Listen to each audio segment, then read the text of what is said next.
பிரகாஷ் பேசும்போது இங்கே பார்க்கணும். செல்போன் பிரியர்களுக்கும் விஜய் கணேஷ்காவின் ரசிக பெருமக்களுக்கும் இரண்டையிலிருந்து காலை வணக்கத்தை தெரிவித்துக் இது ஒரு நாஸ்டாலஜிக் மூமெண்ட் சொல்லணும். இந்த இடத்துல வந்து நின்னாலே 175வது நாள் விழா கமலா தியேட்டரில் மறைந்த கலைஞர் அவர்கள் இந்த விழாவிற்கு வந்து வருகை தந்திருந்தார்கள். 175th டே நாங்கள் இங்கே செலிப்ரேட் பண்ணோம். ஸோ அதுதான் ஞாபகம். கமலா தியேட்டருக்கு வந்தாலே ஒரு சென்டிமெண்டலி குட் பிளேஸ் நான் சொல்லுவேன். அதில் கணேஷ்கா come to the right place and definitely உங்களுக்கு ஆல் த பெஸ்ட். இதில் நான் சொல்லணும்னு அதிக நேரம் எடுத்துக்கணும் விரும்பல, 2 மணி நேரம் தான் எடுத்துக்குவேன். சாரி, 2 நிமிஷம் தான் எடுத்துக்குவேன். எனக்கு வந்து இங்கே வந்தாலே நான் இமோஷனல் ஆகிடுவேன். தான் கூப்பிடாமல் இருக்கிறதே நல்லது. Because I got my love and affection to both Vikraman and Ravikumar. Ravikumar வந்து என் வாழ்க்கையின் ஒரு தருணத்தில் என்னை வந்து அதாவது அவர் முதல் படம் 1990ஆம் ஆண்டு புரியாத புதிர் வந்து அவர் ஏற்கிறார். அதான் ரவிக்குமாரோட முதல் படம். அந்த படத்தில் வந்து என்னை வந்து புக் பண்ணிட்டார். நான் வில்லனாக இருந்தேன். என்னை வந்து ஒரு பாசிட்டிவ் கேரக்டர் பண்ணுறீங்க ஷரத் அப்படின்னு சொல்லி இன்ட்ரடியூஸ் பண்ணி நீங்கள் வரணும் அப்படின்னு சொன்னார். சரின்னு சொல்லிட்டேன். ஆனால் அன்ஃபார்ச்சுனேட்லி நான் வந்து ஒரு 60 அடியிலேருந்து கீழே வந்து ஹைதராபாத்தில் அடிபட்டு 6 months I was in bed. கழுத்தை வெட்டியில் யாரும் சர்ஜரி வந்து கழுத்தை ஓப்பன் பண்ணி C4 C5 டாக்டர்ஸ் இருந்தால் தெரியும். C4 C5 வந்து ஸ்பைனல் கார்டு இன்ஜுரி. அந்த இடுப்புலேருந்து ஒரு எலும்பு எடுத்து அங்கே வச்சு 2 ராடை வச்சு 4 ஸ்க்ரூ வச்சு டைட் பண்ணி என் கழுத்தை நிற்க வச்சாங்க. அப்படி பார்த்தா நான் தான் அயன்மேன். அது பிறகு 6 மாதம் வந்து இருந்த பெட்டில் தான் இருந்தேன். அதுக்கப்புறம் வந்தேன். வீட்டுக்கு வந்தவுடனே அது வந்து சொல்ல வேண்டியது ஒன்று. ஏன்னா எதுவுமே நிலையானது அல்ல என்பதை புரிந்து கொள்வதற்காக கலைகளும் மட்டுமல்ல, வாழ்க்கையில் அப்படித்தான். ஆனால் we have to accept the challenges and go forwardன்னு சொல்லுவோம். என்னால் பேச முடியாது. இப்போ I lost my voice. My right vocal cord was paralyzed after the surgery. அப்போ எல்லாருமே வந்து கிட்டத்தட்ட 11 படம் ஒரு பிஸியான ஒரு வில்லன். இங்கே வந்து காலையில் ஒர்க் பண்ணோம், ஈவினிங் போயிட்டு ஹைதராபாத்தில் இருப்பேன், திரும்பி காலையில் இங்கே வருவேன், தொடர்ந்து வேலை செஞ்சுட்டு இருந்தேன். அப்போ அது கிட்டத்தட்ட ஒரு 11 பேருடைய அட்வான்ஸ் முன்பணம் என்னோட இருந்தது. அதில் ரவிக்குமார் வந்து வந்தார் என்னை பார்க்க. அப்போ வந்து பேச முடியாதனால எழுதி தங்களுடைய முன்பணத்தை திரும்ப பெற வந்திருக்கீங்களான்னு கேட்குறேன். இல்லை, நீங்கள் நடிக்கிறீங்கன்னு. நான் இப்போ வந்து ரொம்ப வெயிட்லாம் ரொம்ப 20 கிலோ குறைஞ்சி அவர் எதிர்பார்த்த சரத்துமாக அந்த படத்துக்கு கிடைக்க மாட்டான்றது அவருக்கு தெரியும். சௌத்ரி சாரே சொல்லியிருப்பார், ஏன் புது படம் எடுக்கிற அவர் வச்சு எடுக்கிறேன்னு சொல்லியிருப்பார். ஆனால் என் குருநாதர் தான் வரும். ஆனால் அவர் சொல்லியிருப்பார், ஏன்னா வெயிட் பண்ண வேண்டாமே, ஒரு நடிகனுக்காக இதுக்காக காத்துட்ருக்கீங்க, அது ஒரு பாசிட்டிவ் கேரக்டர், ஒரு இன்ஸ்பெக்டர் கேரக்டர் தானே அப்படின்னு சொல்லியிருக்கலாம். ஆனால் அன்று அந்த ரவிக்குமார் அவர்கள், இன்னும் சொல்கிறேன், it's very nostalgic emotional to me, நீங்கள் தான் நடிக்கிறீங்கன்னு. அது 6 மாதம் ஆகட்டும், 1 வருடம் ஆகட்டும், என்னுடைய முதல் படத்தில் உங்களை புக் பண்ணிட்டேன், நீங்கள் தான் நடிக்கிறீங்கன்னு சொன்னதுக்கு என்னுடைய அந்த படத்தை நடிக்கும் போது 2 பேரும் பெரிய தகராறு. அந்த மாதிரி தகராறுலாம் கலை உலகம் பார்த்துக்க முடியாது. அதான் சண்டை போட்டவும் இருக்கும், வரும் வராதுன்றது தான். நான் வந்து இதை சொல்லணும். ஏன்னா இதெல்லாம் சில விஷயங்கள் வந்து எப்படி வந்து இருவர்கள் உறவோடு இன்றும் பயணித்து கொண்டிருக்கிறோம்னு சொன்னால், இந்த கொடுக்கல் வாங்கல், compromising with each other, give and take policies. ஏன்னா 1000 பிரச்சனைகள் வரும். பல பிரச்சனை வராமல் இருக்க முடியாது. சார் கணவன் மணி பார்த்தீங்கன்னா நாங்கள் 50 வருஷமாக எந்த ஒரு பிரச்சனை நிம்மதியாக வாழ்ந்துட்டு இருக்கோம்னு சொல்லுவாங்க. அதில் யாரும் ஒருத்தர் போய் சொல்கிறாங்க அர்த்தம். சண்டையே போட்டதில்லைன்னு சொல்லுவாங்க. எப்படி சண்டை போட முடியும்? சண்டை போட்டுட்டு தான் வர முடியும். நான் 11 மணிக்கு வீட்டுக்கு வரேன்னு சொல்லிட்டு வந்தால் நீங்கள் போக முடியாது. அதுக்கு ஒரு பிரச்சனை நடந்து, பஞ்சாயத்து நடந்து, முக்கியமாக ஒருத்தர் வரான்னு சொன்னீங்க, வரமாட்டீங்களா நீங்கள் கேட்பாங்க. அதுக்கு எனக்கு பஞ்சாயத்து பண்ணுறதுக்கு ஒருத்தர் இருக்கார், நாட்டாமல் என்னுடைய ரவிக்குமார் தான். ஸோ எனக்கு வந்து இப்படி வந்து அந்த நான் புரியாத புதிருக்கு வந்தேன். 6 மணிக்கு கால் ஷீட் போட்டிருந்தார். 6:62 நைட்டில் நான் வரும்போது ஒன்றும் காலதாமதமாக வரல. காலையில் 1 மணிக்கு வந்தேன். அவர் போச்சு சொல்லியா அப்படின்ட்டார்.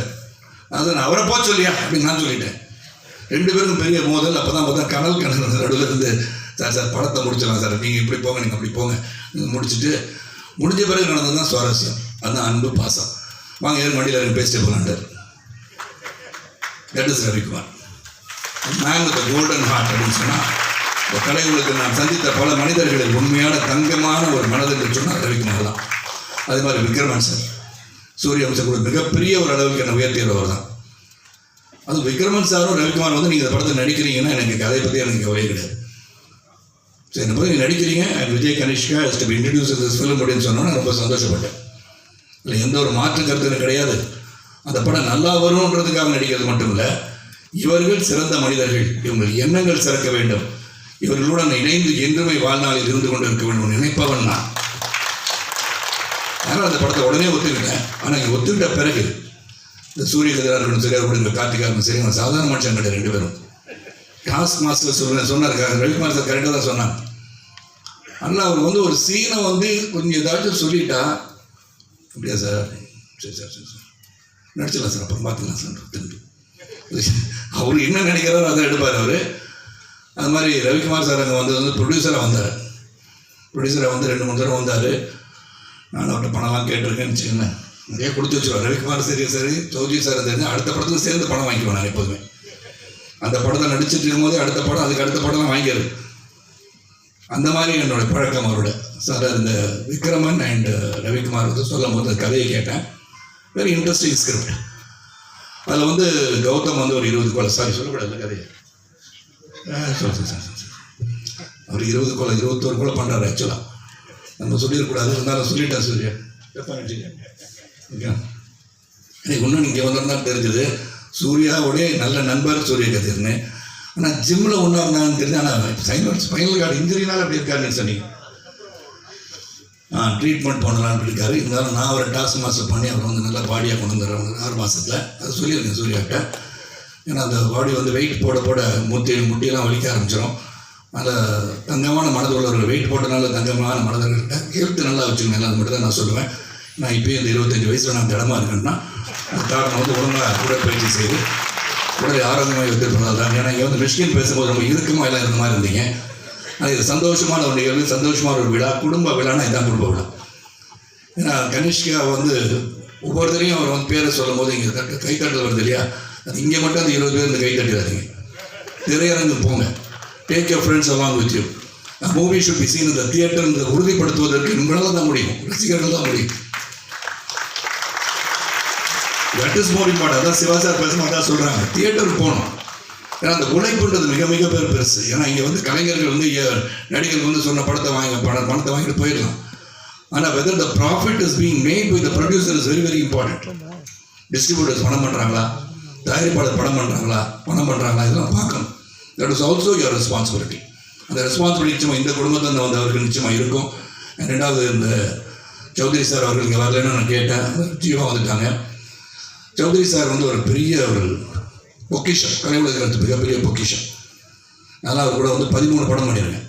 100 படத்தில் 13 படம் பண்ணியிருக்கேன். நான் ஆல்மோஸ்ட் 10 to 13% அது ஃபிலிம் விடான்ட்டு. ஆனால் 100வது படம் என்ன வச்சு பண்ணலான்னு சொல்லியிருக்காருன்னு நினைக்கிறேன். சரி ரெஜிஸ்டர் பண்ணிடுறது பெட்டர். சூரியவம்சம் 2 பண்ணலான்னு பேசிகிட்டு இருந்தோம். அதனால் அது இன்னும் அது சரியாக வந்து அமையலை. அது சூரியவம்சம் 2ஆக இருக்கட்டும், 3ஆக இருக்கட்டும், 4ஆக இருக்கட்டும். எனக்கு 150 வயசு ஆன பிறகு கூட நடிப்பேன். ஏன்னா பத்திரிகையாளர் ரெடியாக ஆகிட்டோம். சரத்குமார் மென்டல் ஆகிட்டே 150 வயசு வரைக்கும் வாழ்வான்னு போடுவாங்க. நாளைக்கு அது சந்தோஷம் எனக்கு. ஏன்னா ஒருத்தர் 150 வயசு வாழ்வேன்னு சொன்னால் சந்தோஷப்படுறது விட்டு வாழ்வாரம் அப்படின்னு கிண்டல் பண்ணுறது அதிகமாக இருக்காங்க. இப்போ தட் பிகம்ஸ் நியூஸ். எது நியூஸை கொடுக்கணும் அது முதல்ல கொடுத்துடணும். அவங்க சந்தோஷப்படுவாங்க. நான் 150 வயசு வாழ்வேன் சரத்குமார் சொன்னார், எப்படி முடியும் அப்படின்னு சொல்கிறாங்க. ரஜினி சார் வந்து பார்க்குற பாபாவே வந்து 4000 வருஷம் வந்திருக்கேன். ஸோ அதனால் உள்ளத்தால் இன்று பார்த்தா இன்று புரட்சித் தலைவர் இல்லை, மக்கள் தலைவர் இல்லைனாலும் இன்றும் வாழ்ந்து கொண்டு இருக்கிறார். அதுதான் வாழ்க்கை. நீ நடந்து சென்ற பாதையை அடுத்தவர் வந்து பின்னாடி பயணிக்கிறாங்கன்னு பார்க்கணும். So I will live for எவர்ன்றதை உருவாக்க வேண்டியதான் நம் கடமை. அந்த கடமை இங்கே எல்லாரும் செஞ்சிட்ருக்காங்க. நீங்கள் தான் சொல்லிட்டேன். நான் வீட்டில் சொன்னேன், உதயகுமார்ட்ட சொன்னேன், பெரியவர் எல்லாரையும் சொல்லிட்டு இருக்காங்க. யாரும் சொல்கிறாங்கன்னு கேட்டேன் நான். அதாவது இளைஞர்களே அப்படின்னு சொன்னேன். இளமையாக இருப்பவர்கள், உள்ளத்தால் இளமையாக இருப்பவர்கள் தான் வந்து இயக்குநராக இருக்க முடியும், மற்றவர்களை இயக்குபவராக இருக்க முடியும். அது என்ன பொறுத்த உடல் ஆரோக்கியத்தோடு இருப்போம். சுவர் இருந்தால் தான் சித்திரம். இன்றைக்கி வந்து ஆல்கஹால், ட்ரக்ஸ் இதெல்லாம் வந்து தேவையற்ற ஒன்று நினைப்பவன் நான். அதனால் எது அளவுக்கு மீறினா அமிர்தம் விஷயம் என்ற ஒரே ஒரு பழமொழி மட்டும் தான் தந்தையார் எனக்கு சொல்லிக் கொடுத்தது. இது உன்னே ஒன்று தான். பாக்யராஜ் சார் வந்து பல பேர் மனசை உடச்சிட்டார். அன்றைக்கி போயிட்டார், இருந்தால் சொல்லியிருப்பேன். அது மாதிரி சொன்னது வந்து எனக்கு என்னென்னா, 3 நாள் வந்து தொடர்ந்து முருங்காய் போனால் முருங்காய் இருக்கும், வேறு கீரை பண்ணாங்க, சாம்பார் வச்சு கொடுத்தாங்க. ஆனால் ஒன்றுமே செட் ஆகலைன்னாரு. அவர் என்ன சீன் செட் ஆகலன்னு சொன்னார்னு நினைக்கிறேன். இல்லையா, முருங்காக்குள்ள வீரியம் இருக்கான்னு எனக்கு தெரியாது. பட் என்ன சொன்னாங்க எனக்கு புரியல. உதயகுமார் கேட்டால் நீங்கள் அவரே கேளுங்கன்னாரு. நான் எனக்கு இந்த மாதிரி நான் சொன்னேன் சார், வாசல் சார் சொன்ன மாதிரி எதையும் நேரடியாக கேட்டுருவேன் நான். இப்போ அவர் பின்னாடி கேட்டேன்னு நினச்சி கூட நான் பாக்யராஜ் சார் ஃபோன் பண்ணி, என்ன சார் பிரச்சனை, இந்த முருங்கைக்காய் கீரை சாப்பிட்றோம், நம்ம என்ன பிரச்சனை வந்துச்சு, சீன் சரியாக வரலையா, என்ன சிவா சார் கேட்கணும் இல்லையா, என்ன சரியாக வர சாப்பிட்றதுனால வரலையா, இல்லை சாப்பிடாம இருந்தாலும் நல்ல சீன் வந்துச்சா, இதை வந்து மக்கள் தெளிவுபடுத்திருங்க. ஏன்னா இது வந்து பெரிய சர்ச்சைக்குரிய டிபேட் ஆகி நேஷன் வாண்ட்ஸ் டு அப்படின்வாங்க. அதுக்கு வந்து ஒரு பெரிய ஒரு மேட்டர் கொடுத்துருக்காரு அவர் இன்னைக்கு. அதனால் யாரும் முருங்கைக்காய் சாப்பிட்டு இருக்கவங்க தொடர்ந்து சாப்பிடுறது நல்லது தான். உடலுக்கு வந்து நல்ல சக்தியான ஒரு கீரைகள் சாப்பிடுவதோ காய்கறிகளை சாப்பிடுவதோ நல்லது. உடனே அது வந்து மாமிசம் சாப்பிடுவான்னு சரத்குமார் சொல்லிட்டான்னு சொல்லாதீங்க, அது கிடையாது. எல்லாம் சொல்லி நான் ஒரு பத்திரிக்கையாளர், அதனால சொல்கிறேன். ஏதாச்சும் ஒன்று சொன்னால் தான் கருத்தாயிரும். ஆனால் நல்ல ஒரு விழா, குடும்ப விழா, சந்தோஷமாக சிரிச்சிட்டு இருக்க விழா. நிச்சயமாக கணேஷ் கபூர் சொல்லணும், டெடிக்கேட்டட் கை, இது வெரி டெடிக்கேட்டட் கை. இது வந்து அப்பா வந்து இயக்குனர், அங்கிள் வந்து ப்ரொடியூஸ் பண்ணுறாரு, நாங்களாம் வந்துட்டோன்றதுக்காக அவங்க இங்கே இருக்கிறதுக்காக நான் சொல்லலை. சீனும் every time that is there the set டெடிக்கேட்டடாக உட்காந்து அந்த சீன் என்ன வந்து என்னெல்லாம் கேட்பாருன்னா, நல்லா பண்ணியிருக்கேனா அப்படின்னு கேட்பாரு. புளிக்க பிறந்தது போனீங்க ஆகாது. அதனால் நிச்சயமாக ஒரு டேலண்ட் இருக்குது. அந்த டேலண்ட்டை use to only nurture the talent. நர்ச்சர்ன்னு சொல்லும் போது அவர் கதை எல்லாரும் சொல்லிட்டாங்க, கதையை கேட்கணும். நீங்கள் வந்து மற்றவர்கள், உங்களை பின்னாடி இருந்து இயக்குபவர்கள், தயாரிப்பவர்கள், டிஸ்ட்ரிபியூட்டர்ஸ், இவங்க நல்லா இருக்கும்னு நினச்சிட்டு நீங்கள் கதையை செலக்ட் பண்ணி அதுக்கு தகுந்த மாதிரி நடிக்கணும். ப்ளஸ் அவங்க நல்லா இருந்தால் தான் நம்ம நல்லா இருக்க முடியும். என்னை பொறுத்த வரைக்கும் ப்ரொடியூசர்ஸ், டிஸ்ட்ரிபியூட்டர்ஸ், தியேட்டர் உரிமையாளர்கள்லாம் சிறப்பாக இருந்தால் தான் நம்ம பண்ண முடியும். அதனால் நம்ம சம்பளத்தை வந்து முதல் படத்தை நடித்தோடனே 50,000 ரூபாய்க்கு 1,00,000 ரூபாய்க்கு நடிச்சுட்டு ஒரு படம் ஹிட் ஆகிடுச்சுன்னா நான் வந்து 2 கோடி சம்பளம் கேட்குறது இஸ் நாட் ரைட். கொடுக்குறவங்களும் அதை கொடுக்காமல் இருக்கிறது நல்லதுன்னு நான் இதில் சொல்லுவேன். பிகாஸ் தட் இஸ் நாட், அது வந்து அதுதான் அளவுகோல் கிடையாது. தட் இஸ் நாட் தி என்ன சொல்ல, அதுதான் வந்து ஒரு இலக்குன்னு சொல்ல முடியாது. அந்த படம் எதுக்காக ஓடிச்சுன்னு பார்க்கணும். சரத்குமார் வந்து நாட்டாமை ஹிட் ஆகிடுச்சு, சமுதிரம் ஹிட் ஆகிடுச்சு, சூரியன் வந்து ஹிட் ஆகிடுச்சுன்னா சரத்குமாருக்காக மட்டும் ஹிட் ஆச்சுனோ, இட் இஸ் பிஹைண்ட் இருக்க இயக்குனர், அவர் கதை, அப்புறம் அது வந்து the way it was narrated, cameraman, everybody's team work அது. ஆனால் நம்ம வந்து பேலன்ஸாக எல்லாரும் இந்த கலை உலகம் சிறப்பாக பயணிக்க வேண்டும் அப்படின்னு சொன்னால் நாம் வந்து திங்கிங்கில் எதை எப்படி பண்ணணும் ஒரு குழு அமைச்சு எவ்ரிபடி ஷுட் மேக் மணி. இதுதான் பிரதானம். Economically growth. இந்த எக்கனாமிக் க்ரோத் எப்போ வரும்னா நாம் சிந்தித்து பட்ஜெட் பண்ணி அதுக்குள்ளே படம் பண்ணாதான் திரையரங்குக்கு மக்களும் வருவார்கள். அதை பார்க்கணும். Sathya, hats off to you. Sathya போயிட்டாரா? மேலே பாடிக்கு வந்துட்டாங்க, கீழேருந்து மேலே வந்து ப்ரமோஷன் எடுத்துருச்சு.